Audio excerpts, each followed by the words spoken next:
great to be back.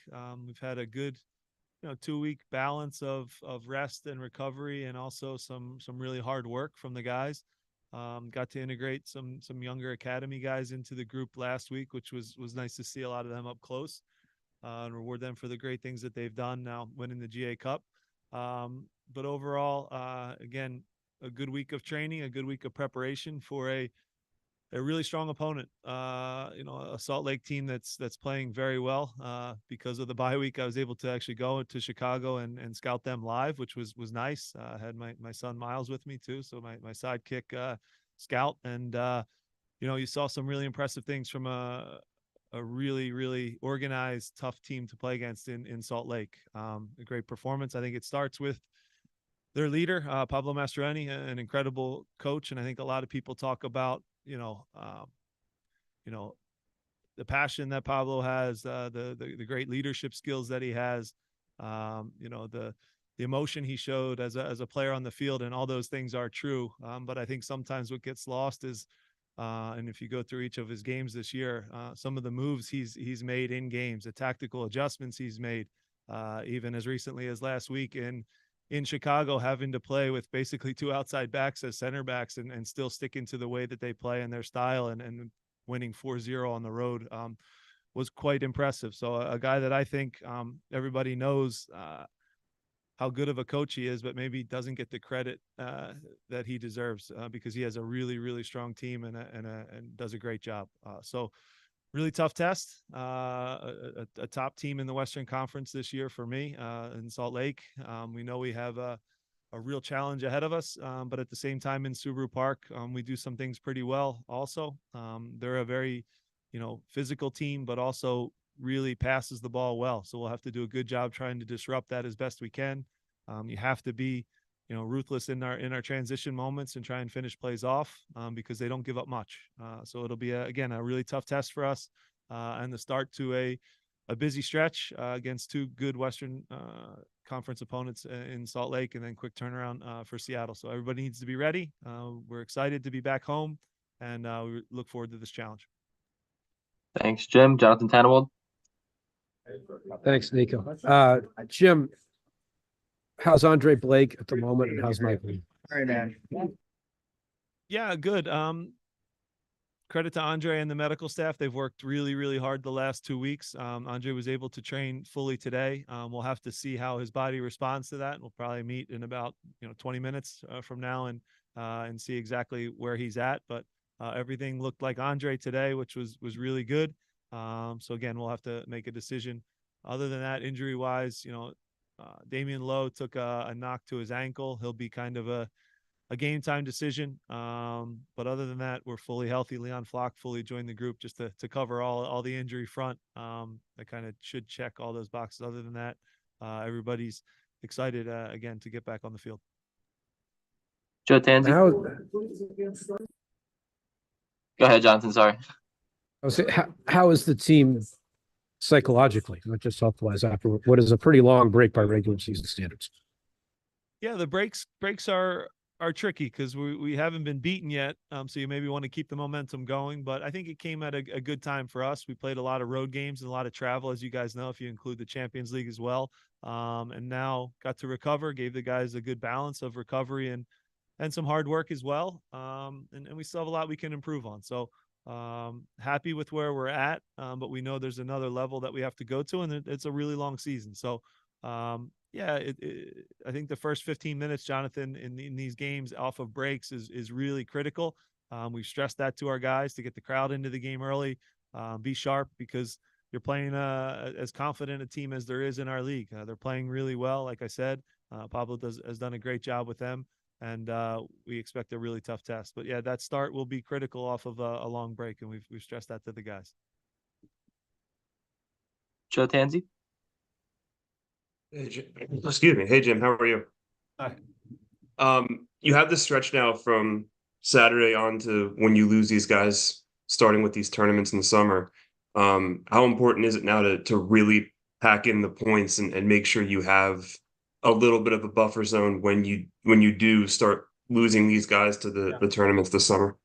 Yeah, look, between Copa America, the Euros, the Olympics, you have some great competitions, and it's an honor for some of our guys to be involved in that. We'll obviously lose a key group of our team, no question about that. I think I've stressed that to you guys a lot, and how hard that's going to be. Depending, you don't know exactly when you're going to lose each guy, because each team's going to be different and each competition starts at a different time. But by my estimation, of our next block of 9 games, 6 are at home. And I think we should have everybody for those 9 games, and 6 of them being at home. It's no secret to success in this league. You have to win your home games. And we have a really good opportunity in front of us, and hopefully we can start it the right way. But yeah, you're certainly right. We need to, take as many points as possible, because it's going to be a very difficult task, as it would be for any team that's missing a couple players, but we might be missing 8 to 9 players, which is going to be really hard. Matt to George. Hey, Jim, you've got a little bit of a complicated situation with the games coming up, with the Seattle game, and knowing that your lineups are a little bit set for that. What's that challenge like for you this week as you approach RSL? Yeah, it's a unique situation, right? You have to start the game against Seattle with the group that started that game. Obviously, there's things like trades. Obviously, they had a trade with Arriaga. We've loaned out Matt Real, so that opens up a spot for us on the bench. There's a call about the exact rules and restrictions and how the yellow cards count and that kind of thing coming up here at 1 o'clock that I'll be on. So it is a unique situation, Matt. But we have a real belief in our entire team. I think we've shown that. We've played a lot of different guys, a lot of different positions. You see versatility. I'll use Quinn as an example. I know how great he's been as a midfielder, but in certain moments, he's done a great job for us as a striker as well. So whatever you're called upon to do, you do it. And I'll throw in too, while I bring up with Quinn Sullivan, and you guys brought up the competitions coming up, the Olympics. He's as not just for that age group. He's as good of attacker that our league has had this season. So a guy that I think should be in the consideration for that Olympic team, because he's playing at such a high level now and in such good form. So hopefully that can continue, and he can make a push and get in that group as well, and join Nathan and McGlynn also. So you have a bunch of guys that are versatile, that can play multiple positions. It does make it complicated, Matt, when you have to have a set lineup. So you're almost not working backwards from Tuesday, because tomorrow's the most important, but there's some things that are kind of set for that game, and you have to adjust and adapt accordingly. So it is unique. It's what happened. There's a rain out. It doesn't happen often, but we'll adapt, adjust, and recognize now every point is big during this stretch, especially when you have these 3 games in a week kind of stretches. They're difficult, but they're also situations that tend to bring the best out of our group. If you go back historically, we're pretty good on those midweek games. Kyle Almoni. Hi, Jim. I was curious if you could provide some insight into the Matt Real loan to Colorado. Yeah, and the simplest answer is games and minutes. Matt's a great kid. Has been a great professional. He's a kid that I've worked with since he's, I think, 8 or 9 years old. So there's a good understanding of each other. And I've mentioned this before, and I mentioned it to Matt. It's tough when the best left back in the league is playing your position. So we haven't been able to find Matt enough minutes. He needs to be playing at his age. Still is young. Still a player that we believe very much in. But those minutes weren't coming this year here. So we made an adjustment, sent him to a great environment in Colorado, where we have some good relationships. And he's already done good in his performances there. So, Matt's not at an age or at a time in his career where, watching games is good for him. The only way he's going to improve and grow and take the next step is playing minutes. And I can't stress enough to how hard it is for you guys. And look, we all want to see every player on the field, but it's really, really, really hard to become a full-time starter in this league. It is really hard in any professional sport at any level. And Matt's a great player, and he would start on a lot of teams, I think, in the league.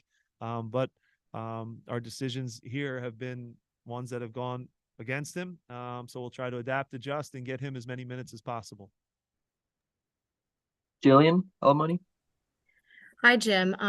On Leon Flock, what is the plan for reintegration, considering how well the other guys are playing? Yeah, Leon will be in the 20, which is great. It's a lot quicker than we anticipated, so he'll be back in the group, which is a great piece. He's looked excellent. He's always a guy that's fit. That the running part is never an issue with Leon. So now it's just getting used to the speed of play. You know, he's a little bit behind. Obviously, the injury happened early in preseason. He did great with his rehab. Credit to the medical staff and getting him back after a surgery as quickly as they did. You know, in my mind, I wasn't anticipating having the luxury of having him back until we had that stretch where everybody was away. But to get him back now, get him up to speed, so when we do miss guys, he can just go right in and start like he has in the past for us. That's a real weapon for us, and it's like picking up a new player a lot earlier than maybe I anticipated, and maybe even Leon anticipated. But looked great in training this week. You know, obviously still the live minutes are different and unique, and I can't replicate them in training perfectly. But now he'll be available off the bench to help us close out a game, and he'll probably be back starting sooner rather than later. Jonathan? Thanks, Nico. Jim, two guys on RSL who I was hoping you'd say a few words about and what you've seen from them. Kicho Arango and Diego Luna. Sorry, what was the second one? I couldn't hear the second one. Diego Luna was the second. Yeah. Okay. So look, Arango is a guy we're very familiar with from LAFC, right? For me, he's playing at an MVP level, and I've challenged our guys. This is a guy, I saw it live. He's in great form. I think what you're seeing differently though with him and what maybe Pablo, and it always comes down to different styles and different coaches and asking different teams to do different things. In LA, he was very much a box finisher and an incredible one. But when you think about his time with LA, he did his damage, you know, inside the 18. What I see that's a little bit differently now, and again, it's always comes down to personnel and different coaches asking you to do different things. He's been incredible at coming back off of the center backs into almost like a 10 position, turning in midfield, playing through balls to Gomez, who can get in behind and really hurt you as well. So he's added assists to his game. I would say a lot more than maybe in LA. He's confident right now. Pablo's getting the most out of him. He's working very hard against the ball defensively. Incredible player. You know, is going to be a real tough task for us, and it's not one person's job or one center backs. It's going to take a complete team effort because, like I said, he's not just going to stay in between the center backs. His movement is really good. He's faster than people realize. He runs with the ball, can now play a final pass that I see as a real weapon, and obviously still has the killer instinct inside the box, and you're seeing him finish plays off. So great player.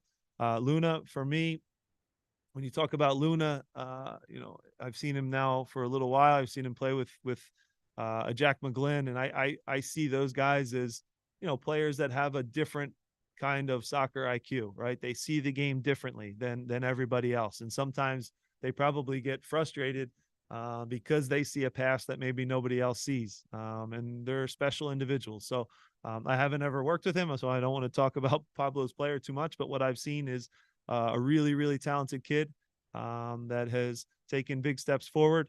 You know, scored a good goal at the end of the Chicago game, is a real talent, can play a final ball, is working hard against the ball too. But I see him in that unique level of guys that, you know, IQ, I see the game a little differently and are special. So, yeah, another tough guy to stop for sure. Final question will go to John Lupo. Hey, Jim, how are you? Hi, how you doing? I'm good. Just with the midweek game against Seattle, I'm just curious, will that impact your team selection for this game against Salt Lake? Because I believe the way I read it is that you have to put out the original lineup injuries pending that you had when that game was stopped. So will there be some rotation for this match against Salt Lake with that game in mind in the middle of next week? I mean, Matt asked a similar question. You know, our full focus is Salt Lake. You know, we know the game against Seattle and what the rules and restrictions are there. But the most important thing is certainly Saturday. We'll get through Saturday, adapt and adjust. If guys are injured or carrying knocks, and can't participate in the Seattle game, we'll worry about that then. But as of right now, yes, we we know the rules for that game, the uniqueness that it starts in the 6th minute, how yellow cards and red cards will be treated in our game against Salt Lake. We know those things, but our full focus has to be on 3 points against a really, really tough opponent on Saturday. We need our fans loud at Subaru Park, so bring the noise.